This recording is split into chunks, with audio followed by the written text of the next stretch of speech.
Hoje eu tenho mais um episódio para você do nosso Nobres Cash. Eu sou a Rosana Barros, proprietária da Nobres Imóveis, e como a gente vem já conversando há algum tempinho, a Nobres Cash quer justamente falar com você sobre esse mundo fascinante do mundo imobiliário. Mas hoje um recadinho é para você que pensa em vender o seu imóvel, mas tem um inventário a ser feito no meio do caminho, tem algumas documentações que precisam ser realizadas, que para você vender, ele tem que estar com a documentação em dia. E hoje a minha convidada, que agradeço muito ter aceito o meu convite, é a doutora Laísa Rosalém, que é especialista nesse tema. Laísa, vamos melhor fazer um tricô do inventário? Vamos sim, Rosana. Muito obrigada pelo convite. Esse é um tema muito importante e que as pessoas costumam deixar de lado porque estão normalmente emocionadas. A gente sabe que é muito difícil perder um ente querido, né? Não é fácil você se despedir de uma pessoa. Porém, quando você tem um imóvel ou outros bens, você precisa regularizar essa situação. E o inventário é a forma pela qual você regulariza isso, que você pode dar continuidade no seu dia a dia, dar continuidade nesse patrimônio para que esse dinheiro chegue para você ou para que esse bem imóvel chegue para você e você possa vender para os demais. Então eu tô aqui para esclarecer essas dúvidas. Então já vamos começar com uma bomba. Quem é que pode pedir o inventário? Olha, Rosana, a lei, ela diz que qualquer pessoa que tenha interesse nesse inventário, então, os herdeiros, o marido ou esposa de quem já faleceu, que a gente costuma chamar de cônjuge, um credor. Então, se quem faleceu está devendo para alguém, aquela pessoa que tem direito de receber pode sim ir lá abrir um inventário para que aqueles bens sejam partilhados e ela possa, enfim, receber aquele crédito. Então, existe uma lista dentro da lei de pessoas que podem, sim, solicitar esse inventário, mesmo que não sejam os herdeiros. E isso tem prazo? Legalmente falando, eu tenho 2 meses contados da data do óbito. Por que eu estou dizendo 2 meses, gente? A gente teve uma mudança na lei lá em 2015, que começou a valer em 2016, que deixou bem bonitinho dizendo que são 2 meses. Até então eram 60 dias, tá? Mas 60 dias a gente sabe que tem meses que tem 30, outros meses 31 e ainda 28 ou 29, a depender do ano que a gente está trabalhando. Então, para facilitar a vida de quem precisa fazer o inventário, foi colocado expressamente que o prazo para você apresentar esse pedido é de 2 meses. E se passa o prazo, você paga multa. Ai! E que multa é essa, Rosana? Toda vez que a gente tem a transmissão de propriedade, se eu estiver falando de dinheiro, se eu estiver falando de um carro, se eu estiver falando de um imóvel, se eu estiver falando de royalties decorrentes de um direito autoral, se eu estiver falando de uma marca, eu tenho que pagar um imposto. E que imposto é esse? Aqui em Santa Catarina, a gente chama esse imposto de ITCMD, Imposto de Transmissão de Bens, Causa Mortes e Doação. Em outros estados, ele pode ter um outro nome, tá? Normalmente, ele é um nome reduzido, ITC ou ITCD, mas no fim das contas é a mesma coisa. E a multa está justamente nesse imposto, que os herdeiros eles têm que pagar. Herdeiro, legatário. Laísa, mas me diz, quem que é esse legatário? O legatário é aquela pessoa que é beneficiada por quem falece por um testamento. Então, se eu fiz um testamento meu em vida e digo que a Rosana vai receber determinado bem meu, ela passa a ser uma herdeira testamentária e a receber um legado. Então, ela se chama legatária. Essa pessoa também tem que pagar esse imposto. Então, se eu não pago esse imposto ou se eu não apresento o pedido dentro do prazo de 2 meses, que é o que a lei estabelece, eu vou pagar uma multa, que pode chegar até 20% do valor que eu estou devendo para o Estado. É porque o cálculo do ITCMD, ele é totalmente diferente de um ITBI. Já começa por aí. Começa por aí. O ITBI é municipal. O ITCMD, ele é estadual. Então, é o imposto que você paga ao Estado para você legalizar o bem que está lá no inventário. Isso. E o que é importante saber com relação a isso também, Rosana?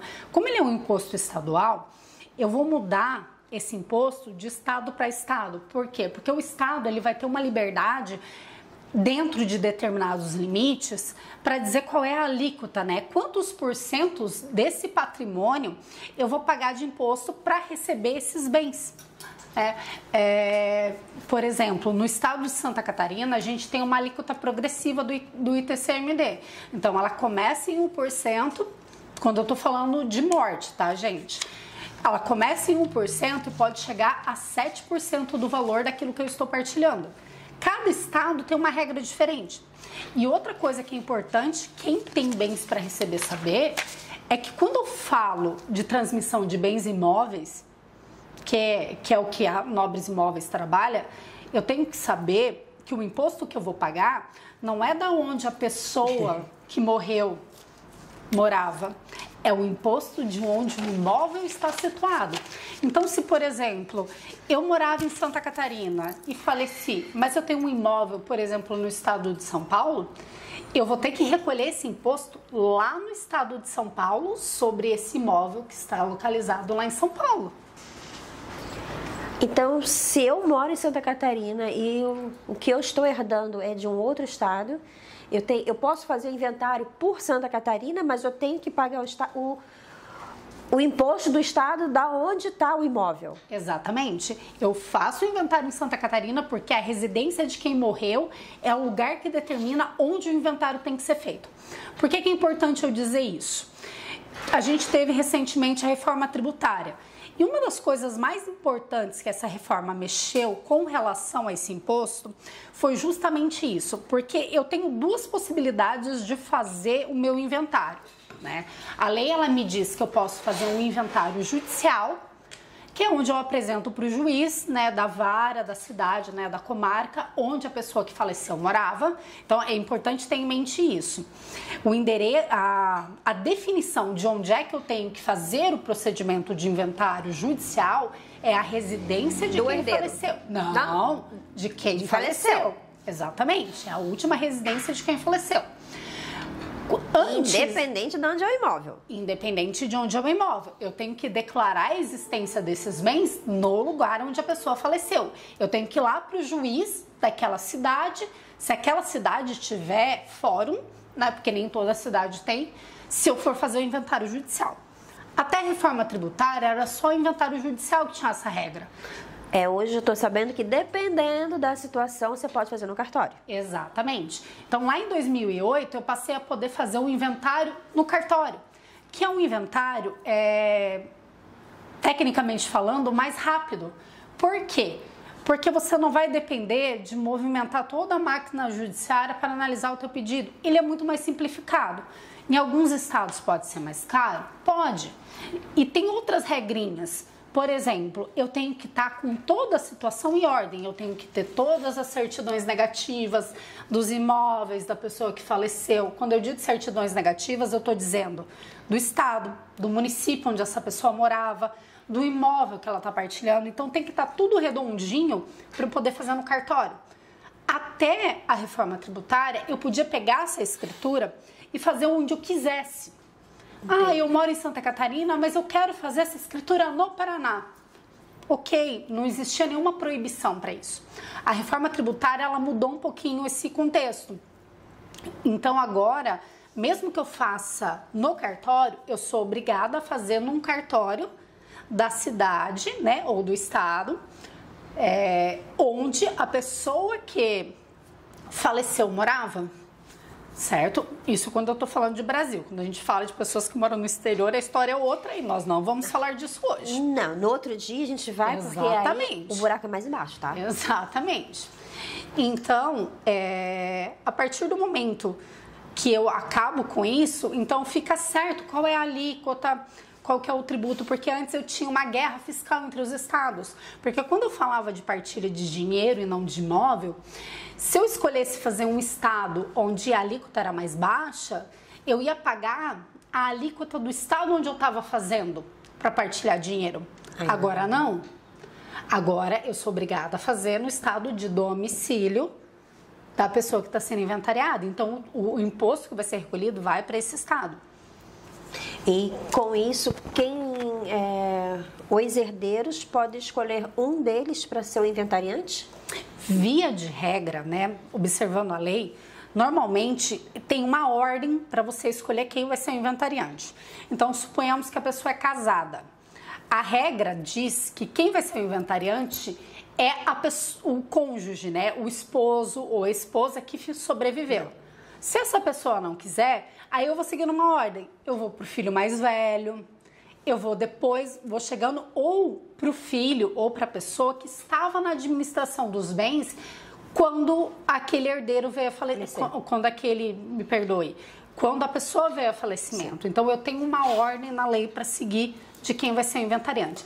E quando ninguém concorda e um herdeiro questiona o outro, o juiz, em função dessa discussão toda, pode nomear, inclusive, um inventariante que não faz parte da família e que vai ser pago para acompanhar esse processo até o final. Então, tem algumas objeções no caminho? Sim, porque nem todo mundo entra num acordo, né? Não.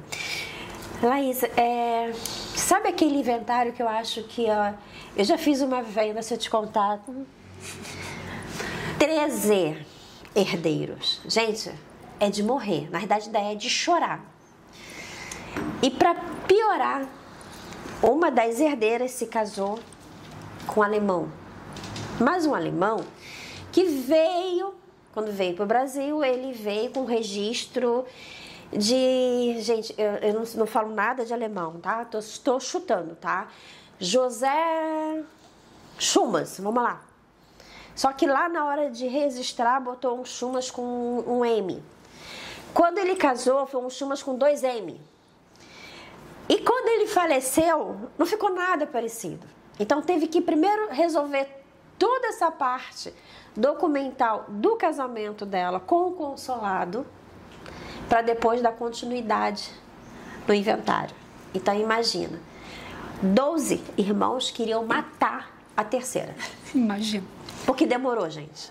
Não demorou meses, demorou mais de um ano. Mas eu vou te dizer o seguinte, Rosângela, perdão.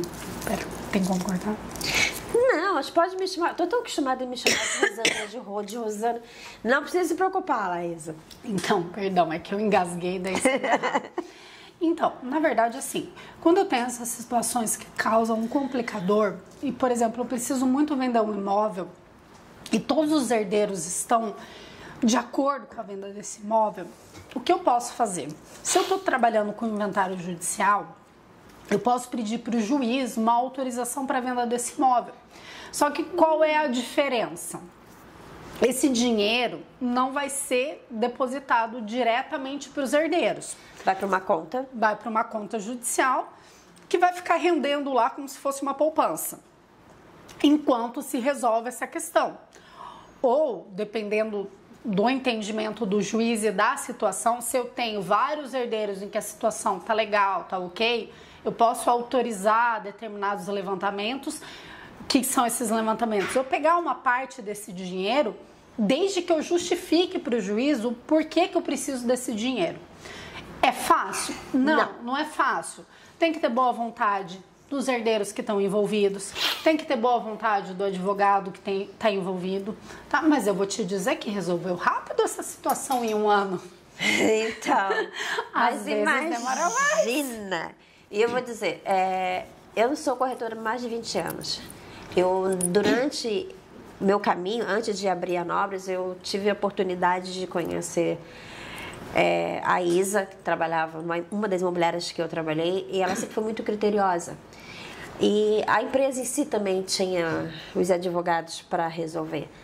Mas foram situações assim que você não espera. E assim, esse caso é nome.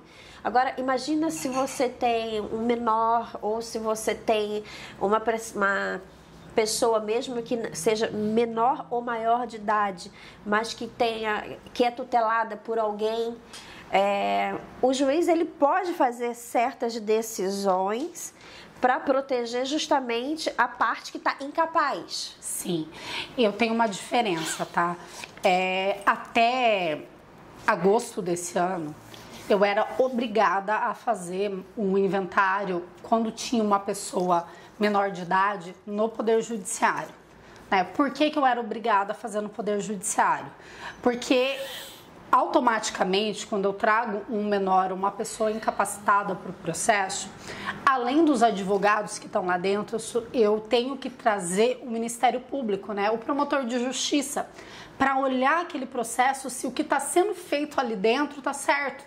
Então, além do juiz estar olhando para isso, eu tenho o Ministério Público olhando para ver se tudo está certo.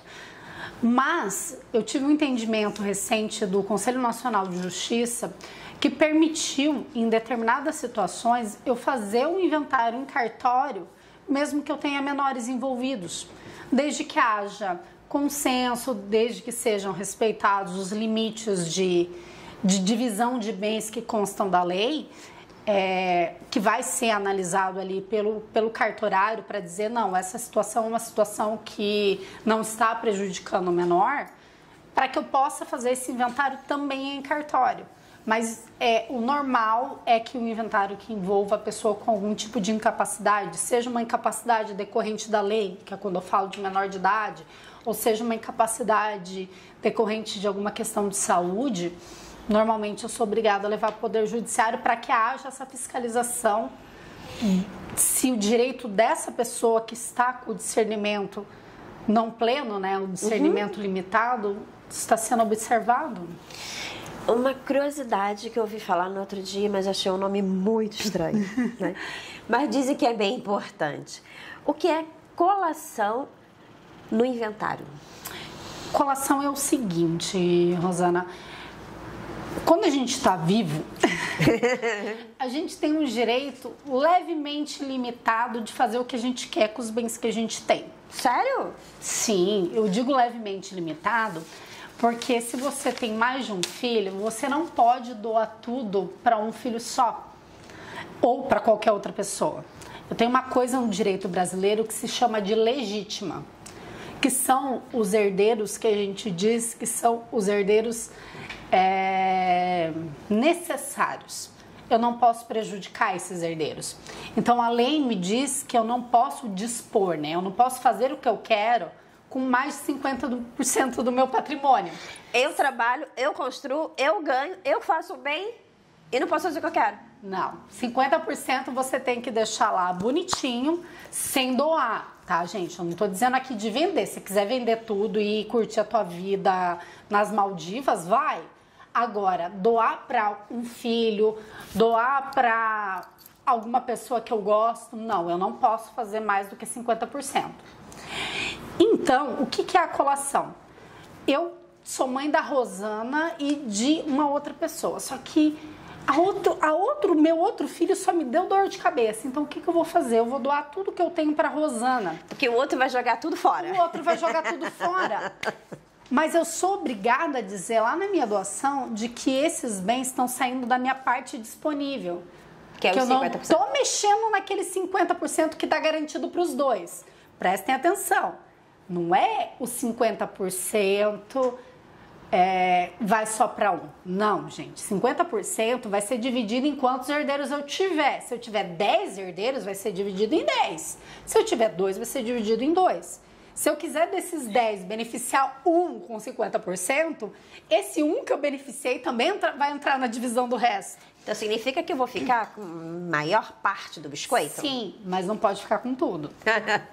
Então, quando eu faço essa doação, eu tenho que ser expresso nesse documento, dizendo que está saindo da minha parte disponível. Porque se eu não sou expresso, esse herdeiro, quando eu falecer, ele vai ter que ir lá no meu inventário e dizer assim: então, juiz, quando a Laís era viva, ela me deu o bem X, Y e Z. Agora o senhor faz cálculo aí para dizer quanto é que eu posso receber do que sobrou. Porque eu não vou poder receber tudo. Eu não vou entrar numa divisão igual. Porque aquele meu pai ou aquela minha mãe, né, aquela pessoa que faleceu já tinha me beneficiado antes. É isso que eu quero levar à colação, é dizer o que eu já recebi. Entendi. Então, o herdeiro, se ele não quiser fazer a colação, ele vai ser penalizado? Ele perde boa parte do direito que ele tem. Não se preocupa, porque eu dou uma passadinha pro outro lado, mas eu volto de novo. Voltando pro tema do inventário. Como funciona quando os herdeiros não concordam com o termo da partilha? Com a partilha, gente, calma. Quase foi. Depende um pouco, tá, Rosana? Se eu tô falando de partilha de dinheiro ou se eu tô falando de partilha de muitos bens, que eu consigo pegar aquele todo. Porque quando a pessoa falece, eu vou olhar pro todo. Porque o direito do todo já passa pros herdeiros quando a pessoa morre. Esse todo aí, quando vocês procurarem um advogado, ele vai chamar isso de monte mor, que é tudo que a pessoa tem quando ela falece, né? Se dá para eu dividir bonitinho, o A vai receber isso, o B vai receber aquilo, o C vai receber aquilo outro, e isso tiver exatamente o mesmo valor no momento da sucessão, ok. Eu faço a divisão dessa forma e quem vai determinar a forma dessa divisão vai ser o juiz. Agora, se eu não tenho acordo e os bens que sobram não tem como eu dividir bonitinho um para o outro e um herdeiro não quiser ser coproprietário do outro, isso tudo vai para leilão, porque esse herdeiro pode pedir para o juiz a alienação dos bens em função de não existir uma divisão cômoda. O que é essa divisão cômoda? A possibilidade dos herdeiros serem donos ao mesmo tempo do mesmo bem. Eu posso pedir. Aí eu vou entrar lá na possibilidade de fazer uma venda direta, né? Que é quando eu entro com o corretor de imóveis, o juiz autoriza, me dá um prazo, eu anuncio esse bem, recebo uma proposta que normalmente tem um limite de avaliação, eu não posso vender por um valor menor do que aquele. Nesse caso, entra a imobiliária ou um corretor que seja capacitado, que tenha o KNAI para fazer a avaliação, para fazer a avaliação do bem. Exatamente. Porque também dentro disso é possível de um dos herdeiros dizer, quanto esse imóvel vale 1 milhão, beleza, dividido em 3. Se um deles querem vender, quer dizer, se 2 querem vender e um não, quando se faz a avaliação, qual é a parte que cabe? 333.033. Os 2 se juntam, pagam para ele e aí fica decidido dessa forma. Mas isso normalmente acontece quando não se concorda com os valores. Sim. Porque eu já participei de um inventário onde que os irmãos concordaram assim, não, já está decidido, esse imóvel vai ficar para fulano que cuidou da mãe, esse vai ficar para o ciclano, esse é meu. E aí, independente de quem ficou com que valor, mas aí houve uma união dos herdeiros para definir. E quando não se tem, só lamento, é judicial e senta porque demora, porque nada é de ontem. Exatamente.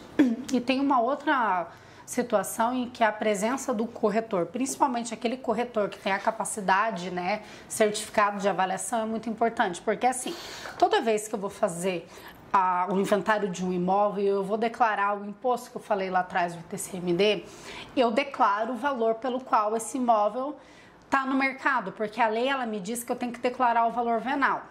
Só que o sistema deles não é racional. Então, assim, eu vou pegar o exemplo de Santa Catarina, que é um exemplo bem prático para se avaliar e principalmente porque a gente está aqui em Santa Catarina. O sistema da Secretaria da Fazenda daqui, ela pega, quando você apresenta a descrição do imóvel nele, ele confere dentro da tabela FIP qual é o valor de mercado que a tabela FIP leva em consideração para esse imóvel. Só que às vezes o teu imóvel tem uma particularidade que faz com que ele tenha um valor de mercado inferior ao valor que a tabela FIP está dizendo. Eu posso ter um imóvel, gente, nós moramos em Joinville. Joinville está em cima de um rio.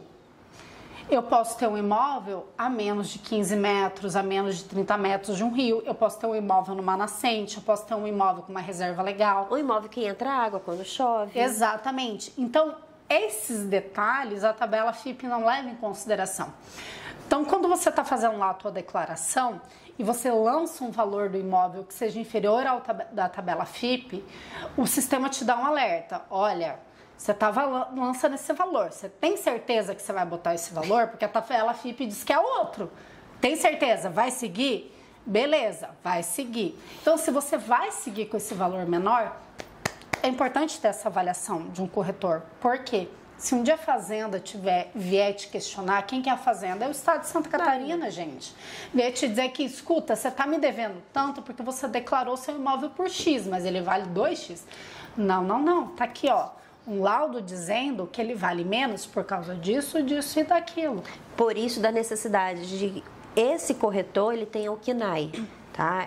O corretor que ele tem o KNAI, ele está capacitado em fazer avaliação judicial e extrajudicial, porque nessa avaliação ele vai constar todos esses itens, custo do imóvel ao redor, né? Então ele vai provar por A mais B que aquele imóvel, por mais que ele tenha 300 metros quadrados, mas ele está abaixo do nível, ele chove, ele entra 1 palmo de água, 2 palmos de água, ele está precisando de, não é uma reforma, de algumas reformas, porque uma chuva bem dada, o telhado pode sair. Então, isso tem que estar no laudo, tem que ter foto, tem que mostrar como é o imóvel, para que você esteja blindado, para que o Estado depois não venha dizer para você assim, não, você declarou o imóvel muito abaixo do que o valor de mercado. E não é porque ele está no centro ou porque ele está em bairro que isso é diferente. Você tem que provar por A mais B a condição do imóvel. Então, é muito importante ter uma avaliação para esse no ato que você faz o inventário também. Exatamente. E a parte que mais me dói, eu acho que é a curiosidade de todos. Porque às vezes eu percebo que as pessoas deixam de fazer o inventário dentro do prazo e deixam assim, amanhã eu faço, porque nada disso é de graça. Tudo isso tem um custo. Independente de ser um custo que você está fazendo o teu inventário no cartório ou se você está levando para a esfera judicial. Falei certo, né? Esfera judicial, né? Sim, falou certinho. Estou ficando bonitinha nisso. Um dia eu melhoro. Qual é o custo mais... O quê? O ITCMD é o Estado que vai calcular. Ok, mas aí nós temos outras taxas, outras guias para fazer pagamento, né? Isso. Então, assim, quando você vai fazer um inventário, você consegue estimar mais ou menos o custo que você vai ter, a depender do volume de patrimônio que você vai partilhar nesse inventário, né? Então, quando eu falo do ITCMD, a gente tem uma lei, um decreto lá de 1992 que delimita um teto. Então, assim, o ITCMD, que é esse imposto, ele não pode passar atualmente de 8%. Em Santa Catarina, que, gente, vocês têm que prestar bastante atenção onde é que vocês vão fazer esse inventário, né? Onde é que esse imóvel tá, por exemplo, ou onde é que o proprietário dos bens faleceu. Se eu tô falando de dinheiro ou de outros bens. Porque Santa Catarina, por exemplo, eu tenho uma coisa chamada alíquota progressiva. Eu começo em 1% e eu vou até 7%. No estado de São Paulo, eu tenho uma alíquota fixa, é 4%. Então, é sempre importante você ter a assessoria do advogado, porque dependendo da situação, o teu imóvel vai estar dentro de uma esfera de isenção. Então, cada estado regulamenta de uma forma diferente a isenção.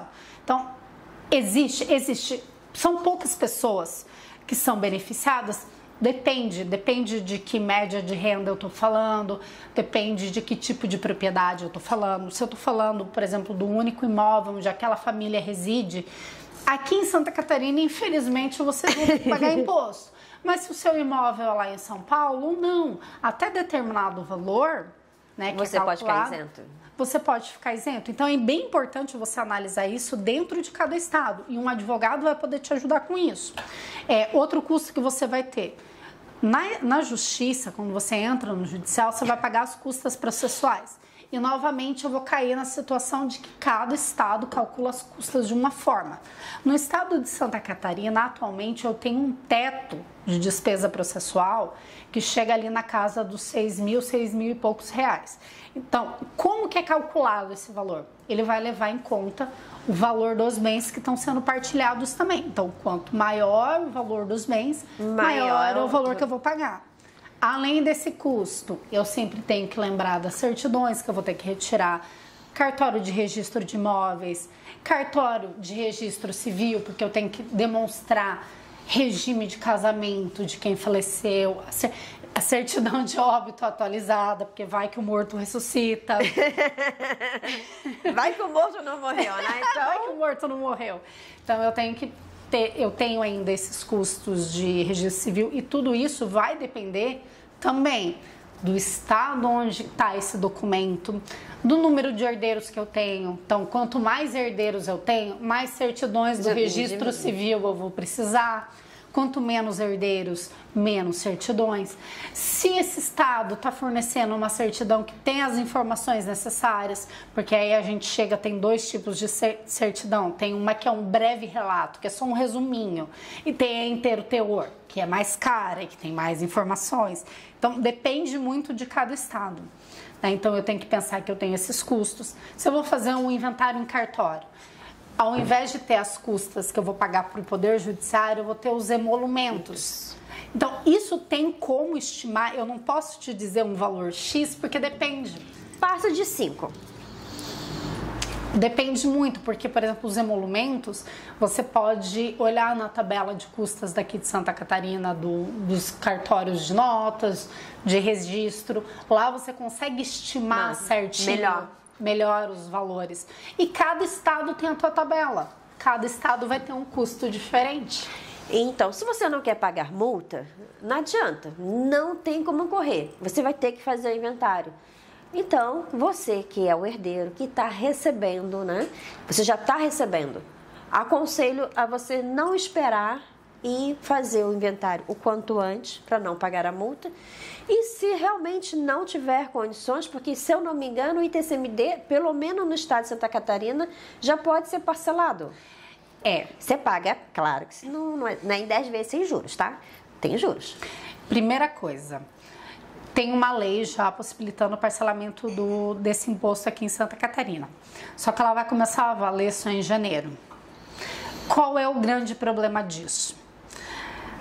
A Secretaria da Fazenda aqui está deixando você parcelar, mas ela interpreta, como ainda não está em vigor essa lei, como se você estivesse pagando fora do prazo, mesmo que você tenha declarado dentro do prazo.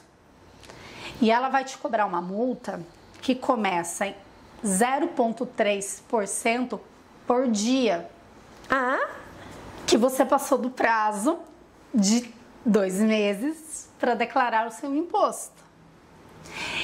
Só que ela tem um teto, que é 20%. Então, vamos lá, uma conta assim de padaria, até o dia 64, você pode pagar menos multa, porque vai ser calculado por dia. Então, até o dia 64, mais ou menos, você consegue reduzindo a multa se você pagar antes. A partir do dia 64, fixe em 20% e cada uma das suas parcelas você vai pagar 20% de multa. Não parcele. Até janeiro, recomendação: não parcele imposto de transmissão de bens por razão de morte em Santa Catarina. Em janeiro, talvez mude isso. Espero que eles apliquem a lei corretamente. Aí sim você tem a possibilidade de parcelar. Mas esse parcelamento também não sai de graça, tá, Rosana? Você pode não pagar a multa, mas em cada parcela que você paga, você vai pagar juros de 1% mais a taxa Selic. Que não existe café de graça. Não existe almoço grátis, como já dizia Margaret Thatcher. Isso mesmo. Laís, eu te agradeço assim, imensamente. Gente, é que o direito, eu sempre brinco que ele é lindo, mas as vírgulas, ele muda todo o sentido. E a minha preocupação e o que eu quero levar a vocês para esse mundo imobiliário é você ter a tranquilidade de comprar um imóvel ou de vender um imóvel e não ter dor de cabeça. Porque se a documentação ela não estiver redonda, complica. E uma situação que eu vi, acho que foi na semana passada, Laís, de um colega de trabalho, que o tio vendeu, antes de falecer, a tia vendeu o imóvel por contrato. Aí, quem comprou, revendeu, mas não fez cessão de direito. Fez um novo compra e venda. Enfim, virou o angu de uma tal maneira, porque começou tudo errado. Aí agora quem está no imóvel tem que provar que comprou de A e que de A comprou de C e que de C comprou desses tios. Então vai ter que entrar no inventário com todos os herdeiros e com aquele contrato que se errou de não ter feito cessão de direito, né? Provar junto que você tem o direito do imóvel. Então é muito importante de fazer o inventário. Sim. Tem alguma documentação assim de pegadinha ou são as documentações normais? Via de regra são as documentações normais, tá? A única pegadinha mesmo é a declaração de ITCMD, que tem que ser muito bem feita. Não pode errar uma vírgula, não erre a descrição do imóvel na tua declaração. Porque se você erra a descrição do imóvel na tua declaração, você vai levar isso a registro, não vai bater com o que está lá na matrícula. O registro de imóveis não vai registrar, aí você vai ter que ter uma dor de cabeça de corrigir o teu erro. Então, assim, você está inventariando um imóvel, tem que ler, o advogado, ele sabe disso, ele tem que fazer isso com muito carinho, gente. E é uma coisa que é importante, tanto o inventário judicial quanto o extrajudicial, ele precisa de um advogado. A lei exige que a pessoa tenha um advogado. Então, assim, tem que fazer com muito cuidado, tem que ler cada detalhe da matrícula. Não pode errar o confrontante. Não pode errar o confrontante. Não pode faltar um númerozinho na inscrição imobiliária. Se você viu que o imóvel teve alterações durante o tempo, coloca a alteração que ele teve, em qual averbação da matrícula que ele está. Essas alterações é porque eu sempre brinco que a matrícula do imóvel é uma certidão de nascimento, nem a certidão de nascimento, ela é uma carteirinha de vacinação. Bem leigo, bem assim, chulo para quem não conhece. Porque quando existe um lote, uma área X, que ela é fatiada, cada uma recebe um número e assim sucessivamente se vai. Então, quando você tem uma matrícula, que ela fica de frente para a rua A, com seu confrontante B, C e D, ali tem um imóvel. Aí ele era um terreno. Só que nesse meio do caminho eu resolvi construir uma casa de madeira ou uma casa mista de alvenaria. Depois, mais tarde, não, eu fiz reforma. Eu demoli a casa de madeira e fiz uma de alvenaria com X metros quadrados, com assim, com assado. Essas informações é que muda na matrícula as averbações A, B e C, ela também vai estar no seu inventário. Sim, ela tem que estar com essa informação completa. Se eu demolir alguma coisa, então originalmente aquele imóvel tinha uma casa de madeira, mas essa casa de madeira foi demolida. Se eu não coloco a averbação que está lá, por exemplo, a averbação número 4, dizendo que a casa de madeira foi demolida, o registro de imóveis não vai aceitar o meu documento. Então, eu tenho que, quando eu leio a matrícula, e é bem importante que as pessoas saibam que cada imóvel, quando eu digo imóvel, gente, eu não estou dizendo a casa, a edificação. Pode ser um terreno, pode ser o terreno com a edificação, pode ser um apartamento, certo? Então, a matrícula corresponde a um imóvel. Um imóvel é isso, não é só o terreno, é o terreno com a casa em cima. Ou só o terreno, se não tiver a casa em cima. Então, a pessoa tem que estar muito atenta na hora de descrever esses bens, porque tem que estar exatamente do jeito que está no documento do cartório. Senão, vai parar.